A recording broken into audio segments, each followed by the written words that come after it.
Welcome to the deep dive. Today we're digging into a YouTube video that's made some waves. It's called The Best Interview Clif High with Rex Bear Hive Mind Centrolling. Right. Quite a title. It is. We've got the transcript here. It's a long chat between Rex Bear, the host, and his guest Clif High. And it covers a lot of ground. Exactly. So our mission here, for you listening, is to sort of wade through this with us, find the key takeaways, the interesting bits, without getting too lost in the weeds, Yeah, absolutely. Because they jump from quantum computing to ancient Egypt to, well, hive minds. We're here to guide you through the main ideas. Okay, sounds good. Let's start with quantum computing then. It's always in the news, sounds very sci-fi. Definitely. Rex Bear brought up these headlines about Google hitting quantum supremacy. Which basically just means a quantum computer doing something faster than a regular supercomputer could, practically speaking. Oh, right. And he also mentioned this more dramatic idea, the quantum apocalypse. Oh, yeah, the idea that they'll break all encryption overnight. And he talked about a leaks paper, one that got pulled quickly, claiming a quantum computer did something in 200 seconds that'd take a supercomputer, like 10,000 years. Huge claims. And they really fuel the hype cycle. But Clif High in the interview, he offered a much more grounded take. Yeah, he sort of poured some cold water on that supremacy claim. He did. His first point was pretty startling, actually, the software they used for that comparison. The benchmark. Yeah. Apparently it was about 40 years old. 40 years. Seriously. Yeah. That's like comparing a Tesla to a Model T using roads from 1910. Kind of, yeah. It doesn't really tell you the full story. And then there's the fact that quantum computers don't exist in a vacuum. They need regular digital computers. To feed them data and get the results out. Exactly. So there's an interface, a potential bottleneck right there. And maybe the biggest point he made, current quantum computers, they're only accurate about 80% of the time. 80%. So it's not like you ask it a question, it gives you the answer. No, not reliably, not on the first try. You have to run the problem over and over, get a bunch of results, and then basically, do statistics to figure out the most probable answer. That sounds less supreme. It does. Cliff put it nicely. He said they don't give you the precise single answer, but rather a really good, satisfying answer within a range of possibilities. Okay, like narrowing down the options extremely well, but not quite pinpointing it every single time. Exactly. It's a probabilistic approach. And he also said the big holdup right now isn't just building bigger quantum computers.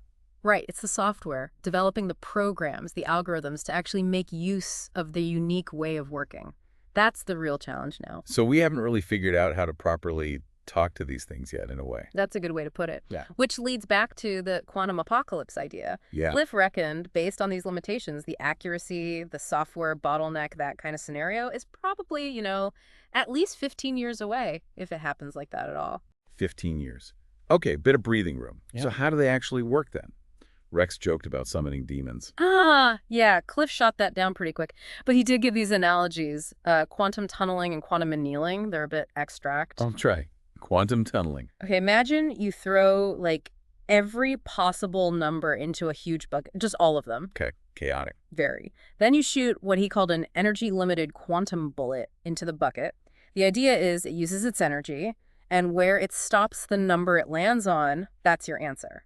Because it settles in the lowest energy state available. Huh. So the lowest energy state is somehow the right answer, or the most likely one. That's the assumption, yeah. It's a way to explore a massive possibility space very quickly. Interesting. And quantum annealing. How's that different? He described it as having this flat sheet connected to the computer. You heat it up like crazy, then cool it down almost instantly. Freeze it. Basically, yeah. And as it cools, the registers, the bits, they snap into either a 0 or a 1 state, again, settling at the lowest energy potential. And that pattern of zeros and ones is your answer. So both methods rely on this lowest energy state equals answer idea. Pretty much, which ties back to that 80% accuracy figure. It's not always a perfect match. Gotcha. It's definitely not how my laptop works. Not at all. And what about crypto? People worry about quantum computers breaking Bitcoin. Right. Cliff was pretty clear on that. For now, and likely for the, medium-term future, not a realistic threat. Why not? The sheer computing power needed to crack even one transaction on the blockchain, which is constantly growing and changing, it's just immense. So maybe way down the line, someone could hack a single transaction if they threw enough quantum power at it. Theoretically, maybe. Eventually. But the idea of wiping out all crypto, he said that's just not feasible with current or foreseeable tech. The effort versus reward just isn't there. Okay, that's somewhat reassuring for the crypto folks. Ah. Let's pivot hard. Rex shifted to ancient technologies. The pyramids, Machu Picchu, these incredible stone structures. How did they do that? The eternal question. You started wondering about, like, sound waves, maybe manipulating DNA, maybe gods involved. Yeah, the speculation ramps up quickly there. And he focused on those Egyptian headdresses, like the one Isis wears at the Temple of Hathor. He suggested there might be, like, technology, interstellar travel tech. Oh, okay, like Numo's method, a copper engine in a magnetic field was the phrase used, I think. Yeah, and then he went further, suggesting maybe these gods and goddesses and giants used these headdresses with their DNA and their third eye to, like, move matter around. That's definitely out there. It's fascinating how people try to interpret these ancient symbols. So how did Cliff respond to that? Did he buy the spaceship headdress theory? Not exactly. His angle was more about the hieroglyphics themselves. He argued they weren't really for everyday chatter. Formal. Yeah, more like a ceremonial language or, and this is interesting, like a technical manual. A technical manual. For what? The pyramids, the headdresses. Potentially for lost technologies, yeah.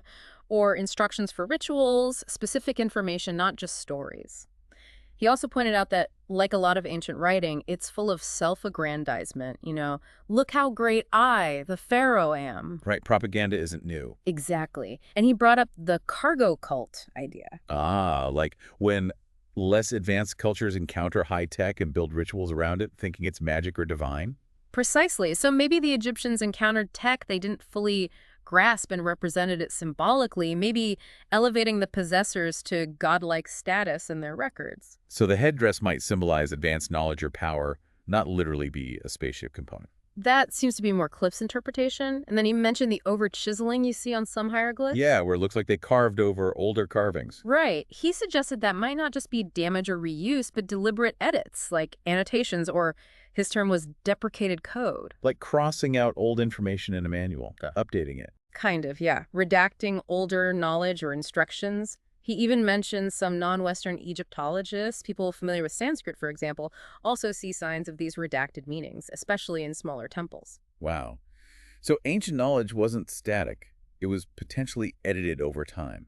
That adds the whole layer of complexity to interpreting it. It really does. It suggests a more dynamic relationship with their own recorded knowledge. Okay, moving on again. Let's get into the woo-woo world connection, as Cliff put it later. Right. This came up when Rex mentioned Geordie Rose from D-Wave. The quantum computing company guy. Yeah. Apparently, Rose made comments about their machines possibly summoning demons or tapping into cosmic energies. Okay. That sounds like Rex's earlier joke, but maybe serious. Well, Cliff didn't jump to demons. He grounded it immediately in actual quantum physics, the observer effect. Ah, right, where just looking at a quantum experiment can change the outcome. Exactly. Consciousness interfering with the quantum world. It's a documented, if weird, phenomenon. Observation isn't passive at that scale. Mind-bending stuff. So, if just watching can mess things up, how do quantum computer scientists work around that? Cliff mentioned things like triggering experiments remotely or setting them up on timers so the operator doesn't know exactly when the critical moment happens, trying to minimize that conscious observer interference. Makes sense. But then Cliff took it a step further, didn't he? Into more speculative territory. He did. He talked about the conditions needed for these computers, the extreme vacuum, the supercooling near absolute zero. Creating this, like, energetically empty space. Exactly. And his hypothesis, and this is definitely not mainstream science, is that by creating this void, the natural energy of the universe, what he calls chi or prana or life force, it gets pushed out. Pushed out of the machine. Out of that chamber, yeah. And becomes denser, more concentrated in the environment around the machine. Okay. Concentrated life force around quantum computers. Where's he going with this? This is where he connects it to the Mandela Effect. The shared false memory thing. Right. He proposed a correlation, not necessarily direct causation, mind you, between places with lots of quantum computing activity and where new Mandela effects seem to pop up. Places like Boston, New York, where a lot of the early research was, Texas near NASA, California, with Google and JPL Vancouver, where D-Wave is based. And he linked specific types of Mandela effects to these places. Yeah, he gave examples like Alleged changes to Bible verses noticed by people in Texas, shifts in famous movie quotes discussed in California, changes in song lyrics maybe originating around New York or Boston. He did clarify this isn't the original Mandela Effect about Nelson Mandela's death. Right, he said that had a more mundane explanation, confusion with Steve Biko, bad press. He thinks these new ones, affecting pop culture and stuff, are different. How could a quantum computer change the name of a candy bar or a movie line for everyone? Yeah, that's the huge leap. And Cliff acknowledged that within the quantum physics world, this idea is seen as, well, fringe. A conspiracy theory, basically. There's no accepted scientific mechanism for it. But he still thinks there's something to the energy dynamics. He holds that the extreme energy conditions inside the machines are real and acknowledged, and his hypothesis is trying to link that known physics to this observed phenomenon of shifting memories. It's speculative, very speculative. Definitely something to chew on, even if it's outside the mainstream. And just to be clear, we're not getting quantum computers in our living rooms anytime soon. Oh, absolutely not. Cliff was very practical about that. Think about the cooling getting near absolute zero. The heat you'd have to pump out of your house would be insane. Right. My air conditioner struggles in July as it is. Exactly. Plus, they're built for incredibly specific, complex calculations, not for checking email or watching cat videos. They're specialized scientific instruments. Okay, no quantum Netflix. Got it. Let's look ahead then. Rex asked about things like Neurolink, brain interfaces. Yeah, and Cliff voiced some serious reservations there. Major concerns. Primarily the risks, the potential for external control if you've got tech wired into your brain. Or even just, induced currents causing physical harm if you implant conductive stuff in there. Scary thought. And he also challenged the whole idea that consciousness lives only in the brain. That was key to his skepticism. Where else would it be? He talked about it being connected throughout the body, mentioning the vagus nerve specifically, that big nerve connecting brain and organs and the endocrine system. He even singled out the pancreas. The pancreas. Interesting. And he suggested memories aren't just stored in your head either, which, that's a big departure from standard neuroscience. Definitely. So if consciousness isn't just brain-based, then directly interfacing with the brain. Might be missing the point, or even dangerous. He basically called the whole transhumanism movement a dead end. Wow. What about downloading languages, like in the Matrix? He dismissed that too. Said it's unnecessary. We already have translation software, and it's getting better all the time. Why go through risky brain surgery for that? Good point. He even mentioned older attempts, like using lasers aimed at the eyes for interfaces, and why those didn't pan out. And he had that interesting bit about reading. Oh, yeah. That literacy is actually a really recent skill for humans, maybe the last 3,000 years. And it requires specific eye movements that our ancestors, like, say, the Vikings, didn't naturally have. So our biology isn't even fully optimized for reading, let alone direct brain downloads. That was his implication. So if not brain chips, what's the big technological driver for humanity's future, according to Cliff? AI, right. Artificial intelligence. Yes, strongly emphasized. He argued that our brains, our cognitive power, are actually becoming the limiting factor as the world gets more complex. We can't keep up. Pretty much. And AI is the tool to augment our intelligence, to help us handle that complexity. So it's less about changing us fundamentally from the inside and more about using powerful external tools. Augmentation, not transformation. Makes sense. He gave examples like wearables for health monitoring, safety alerts, even that hypothetical t-shirt that could read social cues. Be interested in your t-shirt. That'd be something. Wouldn't it? Extending our senses and awareness via AI. But then he made another prediction, kind of out of left field. Rapid progress in DIY gene editing and cloning. DIY, like in your garage. Maybe not garage level initially, but becoming much more accessible. He pointed to those giant pigs in China as a signpost, a sci-fi world temple marker, he called it. Real world bioengineering happening now. And he thinks that biological modification will outpace cyborg tech. That seemed to be his prediction, yeah. More tinkering with genetics, maybe creating unusual creatures before we get widespread effective brain implants or robotic limbs. Biology beats cybernetics in the short term. Unexpected. Okay, let's shift to regulations in science. Rex brought up that weird California rule about the cow emissions. And Fart Pack's mandate. Yeah. That led Cliff to talk about the lag time between policy and tech. How long it takes for rules and reality to line up. Exactly. He used an example from the Pacific Northwest salmon tagging.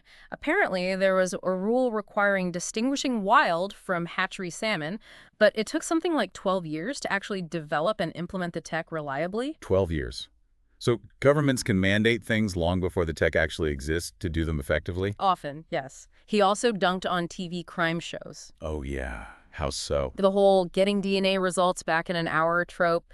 He stressed real DNA analysis takes weeks, needs big databases for comparison, it's not instant magic. Right, reality check for CSI fans. And that led him to critique the analysis done on that alleged alien mummy, the Jay Widner one. What was his issue there? He argued standard DNA testing was basically guaranteed to fail, or at least be misleading. Why? Because the databases they compare samples against, they're full of human DNA. If you put non-human DNA in, the system is likely to just flag it as an error, an anomaly, or maybe find some spurious match to contaminant DNA. It wouldn't recognize alien. So the test was kind of rigged from the start to not find anything truly unknown. That was his point.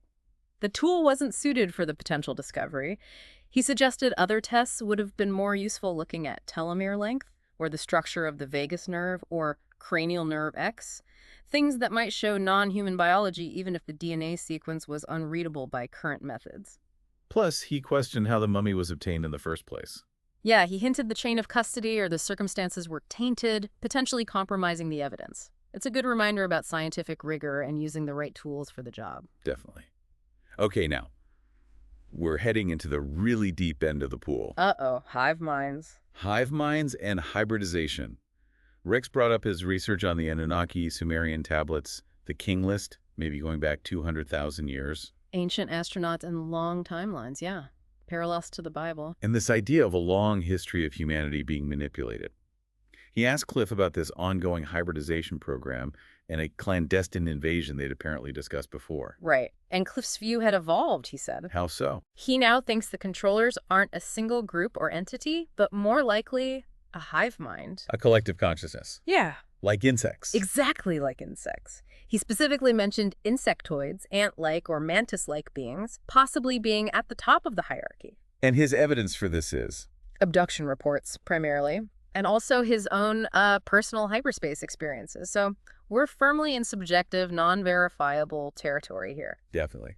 What would be the motivation for a hive mind to mess with us? This was also quite unique. Cliff speculated they might see individual human consciousness with all its internal conflict and anxiety, what he called its self-torturing nature, as a problem. A problem. Yeah, like maybe our individual inner turmoil makes the universe less calm from their perspective. So they're trying to smooth us out, make us more hive-like, even if that's hellish for us as individuals. Oh, the disturbing thought. Our individuality as a bug, not a feature. It is, and he maintained this hybridization is still happening. He claims to get info from whistleblowers on the deep web, the Tor network, who are extremely cautious. And this happens. How?